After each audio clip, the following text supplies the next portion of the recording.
আসসালামু আলাইকুম। আমি আপনাদেরকে নতুন একটি রেসিপি দেখাবো। রেসিপিটা হচ্ছে বেগুন, ছোটো ছোটো বেগুন। বেগুনটা আমরা এভাবে কেটে নিয়েছি 4 ভাগ করে, যে দেখতে পাচ্ছেন এই যে সম্পূর্ণটা কেটে নিয়েছি আর কেটে মাঝখানে ফেলে নিয়েছি। আর বেগুনের রান্নাটাই আপনাদেরকে দেখাবো, এটাকে রান্না করে আজকে দেখাবো বেগুনের কালিয়া কী করে রান্না করতে হয়। আর আমার ভিডিওটি যারা দেখছেন তাদেরকে অসংখ্য ধন্যবাদ। আর আমার চ্যানেলে যারা নতুন আছেন তাদেরকেও ধন্যবাদ। আর এখন দেখাবো কী করে রান্না করতে হয়। বেগুনটা এইভাবে কেটে নিয়েছি, কেটে ধুয়ে পরিষ্কার করে নিয়েছি। এখন রান্না করব, দেখাবো। প্রথমে একটা কড়াই বসিয়ে দিয়েছি। কড়াইয়ের মধ্যে আমরা কিছুটা পেঁয়াজ কুচি দেবো। আর এই রান্নাটা সামান্য কিছু উপকরণ দিয়ে রান্না করা যায়। এখন কিছু পরিমাণ তেল দিয়ে দেবো।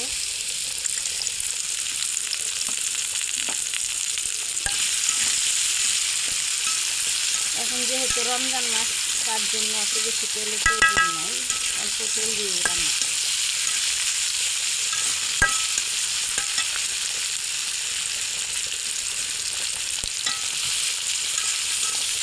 পেঁয়াজটা ভাজা হয়। যে এখানে সব মশলা দেওয়া আছে, এখানে হলুদ গুঁড়া দেওয়া আছে, মরিচের গুঁড়া দেওয়া আছে, হলুদ গুঁড়ো 1 চামচের মতো, মরিচের গুঁড়ো 1/2 চামচ, ধনিয়ার গুঁড়া 1/2 চামচ, আর এখানে রসুন বাটা 1 চামচ, আদা বাটা 1 চামচ, জিরা বাটা 1 চামচ আছে। আর জিরাটা একটু বেশি দেবো, লবণটা একটু পরে দেবো। এই যে এখন ব্রাউন কালারটা হয়ে গেছে পেঁয়াজটা। এখন আমরা এখানে যতগুলো মশলা আছে সবগুলো মশলা একসাথে দিয়ে দেবো। মশলাগুলো সব একসাথে দিয়ে দেবো। হয়ে গেছে।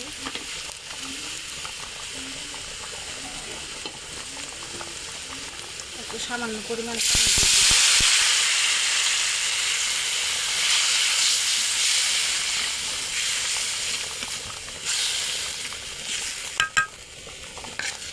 পানিটা দিয়ে মশলাটা একটু কষিয়ে নেবো। পানি দিলে ভালো হয়, কষিয়ে নেব।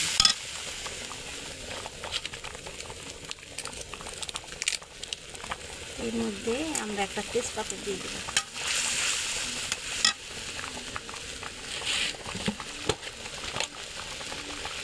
এখন লবণটা দিব পরিমাণ মতো, স্বাদ মতো, কমিয়ে বাড়িয়ে আপনারা দিতে পারবেন।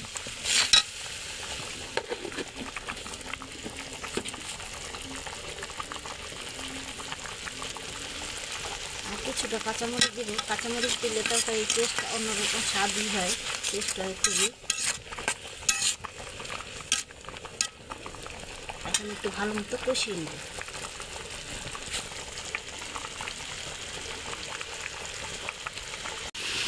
আমরা দেখতে পাচ্ছি মশলাটাও সুন্দর কষানো হয়ে গেছে। আর মশলার কালারটা আছে, আদা রসুনের গন্ধটাও চলে গেছে। এখন একটু ভাজা করে নেব। এই যে এখানে বেগুনটা দিয়ে কেটে রেখেছি, এখন বেগুনটা একটু কষিয়ে নেব। দিয়ে দেবো মশলার মধ্যে, একটু কষিয়ে নেব।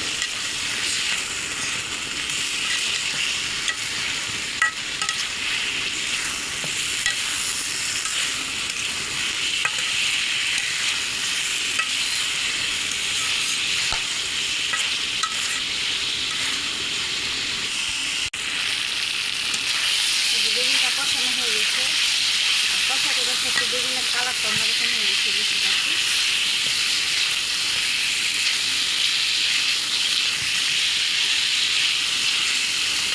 এখন পরিমাণ মতো পানি দেবো।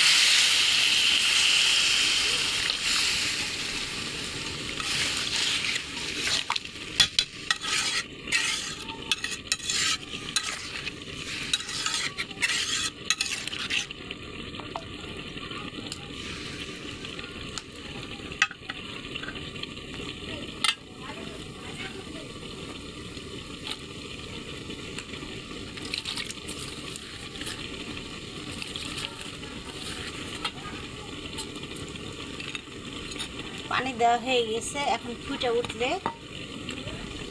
ফোটা পর্যন্ত অপেক্ষা করি। ফুটে উঠে গেছে। আমরা এখানে কিছুটা শুকনো বড়ি রেখেছি, টক বড়ই। আপনারা চাইলে তেঁতুল গুলিয়ে দিতে পারেন। আমরা বেগুন টক বড়িটা এখন দিয়ে দেবো কালি আমি।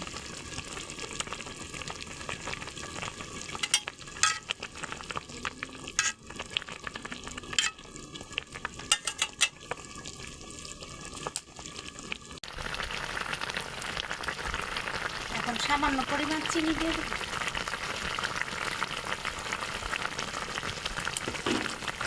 চিনি দেওয়া হয়ে গেছে, একটু নাড়া দিয়ে দেবো।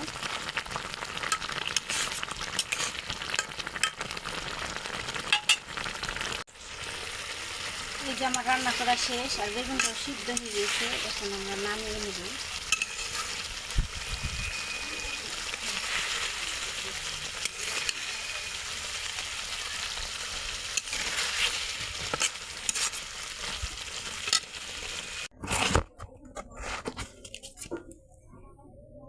রান্না করা হয়ে গেছে, এখন নামিয়ে নেব।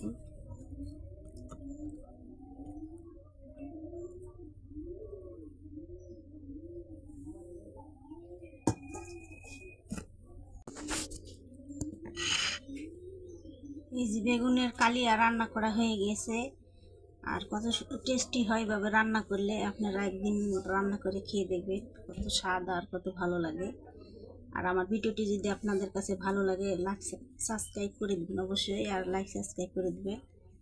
আর আগামীকালকে কমেন্ট করে আমাকে জানাবেন, আগামীকালকে আপনাদের সামনে নতুন আরেকটি রেসিপি নিয়ে আসবো।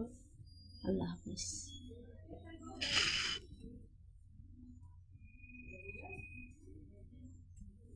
এই যে বেগুনটা দেখা যায়।